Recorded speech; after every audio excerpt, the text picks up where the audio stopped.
ذرا غور کریں، ان کو نا بات منوانی بھی آتی تھی. اعلیٰ حضرت کا فتویٰ ہے کہ جمعے کی دوسری اذان جو ہے نا وہ خطیب کے سامنے کھڑے ہو کے نہیں دینی چاہیے، باہر دروازے پہ دینی چاہیے.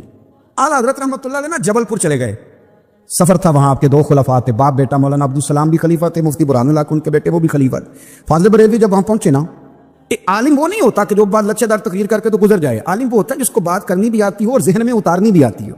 وہ شخص ہے جو پختہ علم رکھتا ہو، اسے پتا ہو کہ کس حکمت کے ساتھ لوگوں کو بات سمجھانی ہے. کلیم الناس علی قدر عقولہم، اگرچہ مدرسین کی بھی بڑی بات ہے لیکن ٹھہر ٹھہر کر طریقے سے پیار سے ہمارے بزرگ سمجھاتے تھے. اعلیٰ حضرت سے وہاں کسی نے پوچھا جی جمعے کی دوسری اذان کہاں پڑھنی چاہیے، تو اعلیٰ حضرت فرمانے لگے باہر پڑھنی چاہیے. آپ نے وہ فتویٰ دے دیا، وہاں جناب لڑائی شروع ہو گئی. وہاں لوگوں نے کہہ دیا جناب ہمارے ہاں 40 سال سے ہو رہی ہے، کسی نے کہا 35 سال سے. اعلیٰ حضرت فرمانے لگے دین تجربے سے نہیں آتا، دین علم سے آتا ہے. یعنی 40 سال تجربہ ہو گیا تو اس کا مطلب ہے آپ عالم ہو گئے. دین کا تعلق تجربے سے و علم سے ہے. وہ بحث ہو گئی.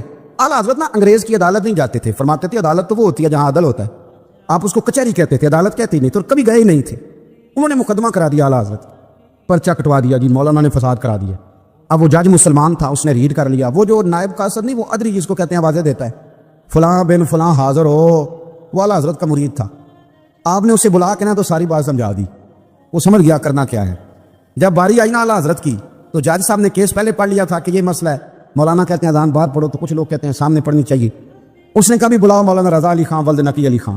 وہ کہنے لگا کھڑا ہو کے نا جج کے سامنے، کانوں میں دونوں بالکل جج کے آواز دینی تھی نا باہر جا کے، تو جج صاحب کے سامنے جج صاحب کی طرف منہ کر کے کہنے لگا مولانا رضا علی خان ولد نقی علی خان حاضر ہو.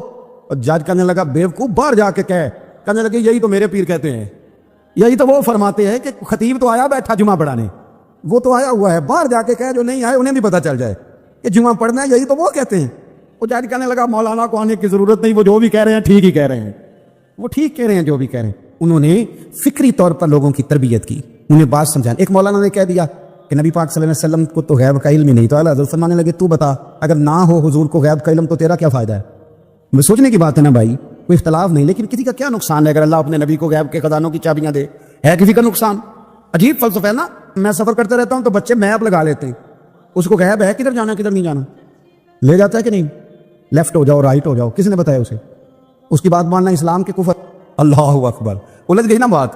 پھر وہ بتاتا ہے کہ آپ 5 گھنٹے 4 منٹ میں فلاں جگہ پہنچ جائیں گے، تو اتنی دیر میں بندہ پہنچ جاتا ہے این ٹائم پہ. تو یہ بات ماننا اسلام کے کفر. لیکن مجھے افسوس اس بات کا ہے کہ ڈاکٹر کا الٹرا ساؤنڈ ماننے والے، میپ کی باتیں ماننے والے، کل اتنے بجے بارش ہو جائے گی یہ ماننے والے، اگر کہا جائے کہ رسول پاک نے یہ غیب کی خبر دی ہے تو لوگ اڑ جاتے ہیں. اعلیٰ حضرت فرماتے ہیں یوں نہ کرو جس سے کوئی سائنسدان پڑھائے، اگر وہ بہت ساری باتیں بتا سکتا ہے تو جسے رب رحمان پڑھائے. الرحمن علم القرآن خلق الانسان. میں تم بات ہی نہیں مانتے. فاضل بریلوی نے الدولت المکیہ پوری کتاب لکھی ہے، اور آپ فرماتے ہیں اللہ نے سب سے زیادہ غیب کی خزانوں کی چابیاں اپنے نبی کو عطا فرمائی ہے. تو آپ نے ہر محاذ پر حضور کی شانیں بیان فرمائی، نبی پاک کی عظمتوں کے تذکرے کی. آپ نے فرمایا کہ اولیاء اللہ، صوفیاء، بزرگ، ان پر تنقید نہ کرو. ہمارا نا آج مزاج بن گیا ہے، میں اکثر کہتا ہوں کہ لوگوں کا ذائقہ خراب ہو گیا. یہ جو لوگ کہتے ہیں نماز میں دل نہیں لگتا، محفل میں سرور نہیں آتا، ہم جب اینک تنقید کی لگا کے جاتے ہیں تو کیسے مزہ آئے گا جب ہم سامنے والے کو اچھا ہی نہیں سمجھ رہے؟ سب سے اچھے ہم خود ہیں. میں اکثر کہا کرتا ہوں کہ جب تک ہم تھوڑا سا نیچے بیٹھ کے اوپر نہیں نہ دیکھتے، بندے ہمیں بڑے نظر نہیں آئیں گے، چھوٹے چھوٹے نظر آئیں گے. ہم ہمیشہ اوپر کھڑے ہو کے نیچے دیکھتے. مہربانی فرمائیں. بڑی شاندار بات لکھی اعلیٰ حضرت بریلوی نے ملفوظات شریف میں. آپ فرماتے ہیں 2 بڑے زبردست قاری تھے. تلفظ اچھا ہی ہونا چاہیے، لیکن اس کا یہ مطلب نہیں کہ پھر آپ سب پہ تنقید ہی کرتے رہیں. اعلیٰ حضرت فرماتے 2 قاریوں نے نا ایک بزرگ کے پیچھے نماز پڑھی، تو ان کے نا کچھ قواعد مستحب، کچھ قواعد ٹھیک نہیں تھے. تو کہنے لگے شہرت تو بڑی سنی تھی پر بابے کو تو قرآن بھی صحیح نہیں پڑھنا آتا. یہ اعلیٰ حضرت نے لکھا ہے، چھوڑو جو یہ بھی کو بلی ہے. فرماتے ہیں بس مستحب قواعد ٹھیک نہیں تھے، جو چیزیں ضروری ہیں وہ ٹھیک پڑھتے تھے بابا جی. اب ان دونوں نے تنقید کی دل میں، اور باہر نکل کے ایک دوسرے سے کہنے لگے یار کتنا سوچ کے آئے تھے، پر یہ تو قرآن پاک بھی ٹھیک نہیں پڑھتے.